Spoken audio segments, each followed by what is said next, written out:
Halo semuanya, di sini saya akan menjelaskan tentang bab 7 pengendalian persediaan. Perkenalkan sebelumnya, nama saya Niputu Anita Febianti Putri dengan nomor absen 17 dan NIM 191583481 dari kelas 5A MIP. Di mana pada hari ini untuk bab 7 pokok pembahasan yang akan dibahas yaitu yang pertama pengendalian operasional penerimaan dan pengeluaran material atau bahan, yang kedua pengendalian biaya, yang ketiga pengendalian personalia. Yang pertama, bagaimanakah pengendalian operasional penerimaan dan pengeluaran material dilakukan?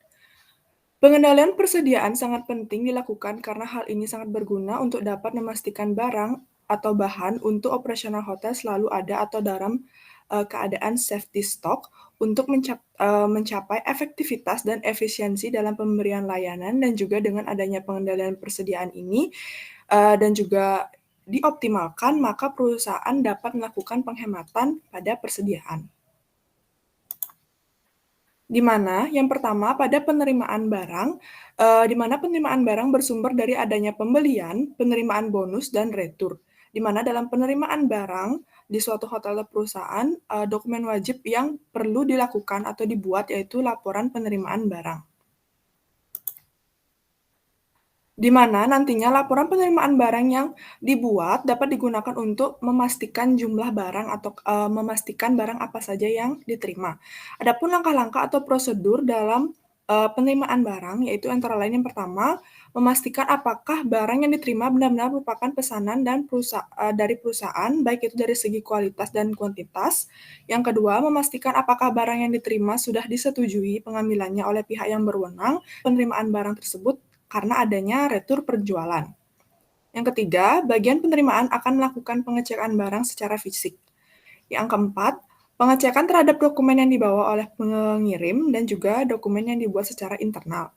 Dan setelahnya, yang langkah terakhir yaitu setelah melakukan penerimaan barang, maka pada bagian penerima atau receiving department akan melakukan update penerimaan barang pada kartu stok perusahaan.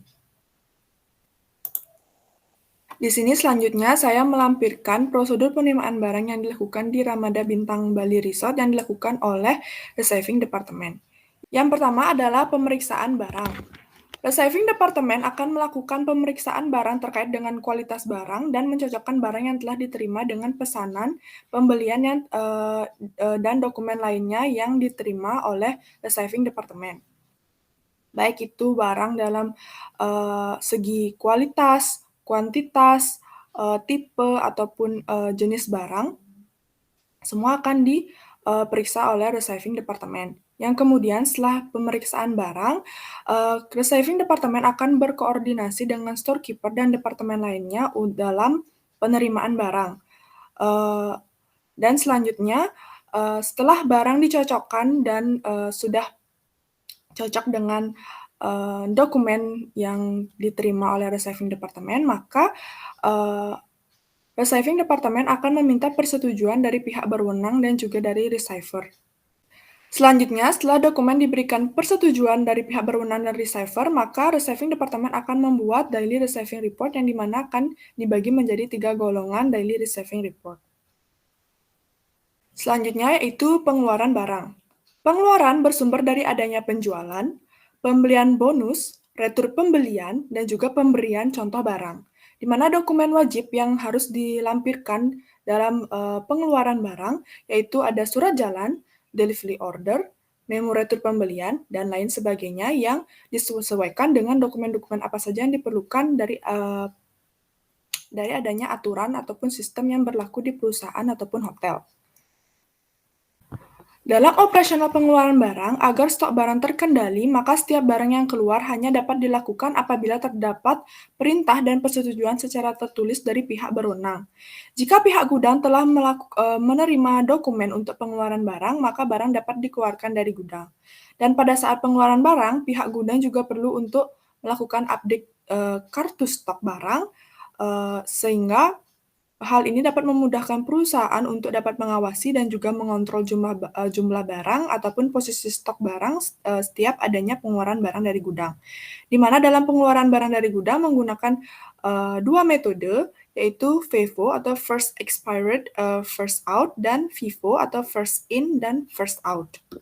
Selanjutnya, di sini saya melampirkan prosedur pengeluaran barang yang dilakukan di Ramada Bintang Bali Resort. Yang pertama, pihak gudang akan memeriksa dokumen permintaan pengeluaran barang dari gudang atau biasa kita sebut dengan SRR atau Storeroom Requisition atau dokumen-dokumen tertentu yang diperlukan oleh perusahaan ataupun hotel. Yang selanjutnya itu setelah pemeriksaan dokumen, maka selanjutnya akan diberikan pemberian persetujuan pengeluaran barang oleh pihak yang berwenang seperti general manager, manajer, ataupun pihak yang bertanggung jawab terkait dengan gudang. Selanjutnya, pengeluaran bahan ataupun barang dari gudang akan dilakukan ataupun akan dikeluarkan sesuai dengan dokumen SRR yang telah disetujui. Hanya barang-barang yang disetujui saja yang boleh dikeluarkan. Dan selanjutnya yang terakhir yaitu jika barang setelah dikeluarkan dari gudang, maka pihak gudang akan melakukan update kartu stok terkait dengan barang-barang apa saja yang keluar dari gudang. Soal untuk nomor 2 yaitu coba hitung dan jelaskan pengendalian biaya. Pengendalian biaya merupakan suatu proses ataupun usaha yang sistematis dalam menetapkan standar pelaksanaan yang bertujuan untuk perencanaan, sistem informasi umpan balik, membandingkan pelaksanaan nyata dengan perencanaan, menentukan dan mengatur penyimpangan-penyimpangan, serta melakukan koreksi perbaikan agar sesuai dengan rencana yang telah ditetapkan, sehingga tujuan dapat tercapai secara efektif dan efisien dalam penggunaan biaya. Di mana dalam pengendalian biaya ini metode yang digunakan yaitu metode EOQ atau Economic Order Quantity. Di mana seperti contoh saya melampirkan contoh yaitu kebutuhan bahan baku dari PT Cahaya selama 1 tahun adalah 480.000 unit dengan biaya pesan dari setiap kali pesan yaitu Rp60.000 dan biaya simpannya yaitu Rp4 per unit. Maka EOQ dari persoalan tersebut adalah seperti yang diketahui bahwa biaya pesan setiap untuk kali pesan yaitu Rp60.000 dan kebutuhan bahan bakunya yaitu sebesar 480.000 unit dan biaya simpannya itu sebesar Rp4 per unit. Untuk rumus EOQ sendiri yaitu akar 2 dikali S dikali D per H. Selanjutnya yaitu akar 2 dikali 60.000 dikali 480.000 per 4. Kemudian ditemukan hasil sebesar akar 14.400.000.000 rupiah, dan kemudian hasil akhirnya itu 120.000 unit. Maka dapat dikatakan jumlah pembelian kebutuhan bahan baku dari PT Cahaya yang paling optimal yaitu 120.000 unit. Yang selanjutnya yaitu ketiga, apa yang dimaksud dengan pengendalian personalia? Pengendalian personalia adalah serangkaian aktivitas mengelola sumber daya manusia dari perencanaan, pengorganisasian, pengarahan, dan pengendalian atas pengadaan tenaga kerja dalam suatu perusahaan ataupun hotel. Di mana dalam hal ini, pengendalian personalia juga termasuk dalam pengembangan, pemberian kompensasi, integrasi, pemeliharaan, penempatan, jenjang karir, hingga pemutusan hubungan kerja dengan sumber daya manusia untuk mencapai sasaran perorangan, organisasi, dan masyarakat.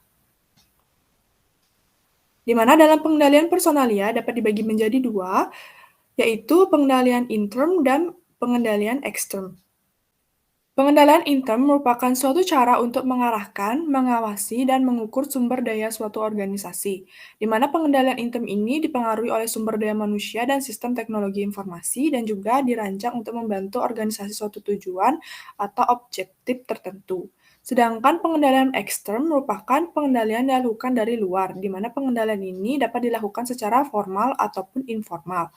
Yang pertama, pengendalian formal merupakan pemeriksaan yang dilakukan oleh instansi-instansi atau pejabat resmi, dan di mana pengendalian formal dapat dilakukan secara intern maupun ekstern. Sedangkan pengendalian informal yaitu pengendalian yang dilakukan oleh masyarakat ataupun konsumen yang memiliki hubungan dengan perusahaan ataupun hotel tersebut, di mana pengendalian ini dapat dilakukan baik secara langsung ataupun tidak langsung. Dan di sini saya melampirkan Contoh nyata dari pengendalian personalia yang dilakukan dalam perekrutan karyawan di Discovery Kartika Plaza Hotel. Yang pertama, calon karyawan akan mengirimkan CV melalui official email hotel yang akan diperiksa oleh Human Resource Department. Selanjutnya, CV yang diterima akan diseleksi kembali oleh HRD secara menyeluruh dan menyesuaikan dengan kriteria karyawan yang dibutuhkan oleh perusahaan ataupun hotel tersebut. Setelah CV karyawan yang lulus seleksi dan juga telah sesuai dengan kriteria kriteria yang dibutuhkan oleh hotel ataupun perusahaan, maka calon karyawan akan dipanggil untuk melakukan wawancara dan tes tertulis untuk departemen tertentu oleh pihak hotel. Dan selanjutnya, apabila CV calon karyawan telah lolos secara keseluruhan seleksi, maka karyawan dapat melakukan training kerja selama 3 bulan masa percobaan. Jika selama masa percobaan karyawan memiliki prestasi ataupun bekerja dengan baik, maka perusahaan ataupun hotel akan menaikkan atau menandatangani kontrak kerja dengan karyawan dan mengangkatnya menjadi karyawan tetap. Saya rasa itu adalah semua presentasi yang dapat saya sampaikan. Terima kasih telah mendengar presentasi saya. Sampai jumpa di lain hari.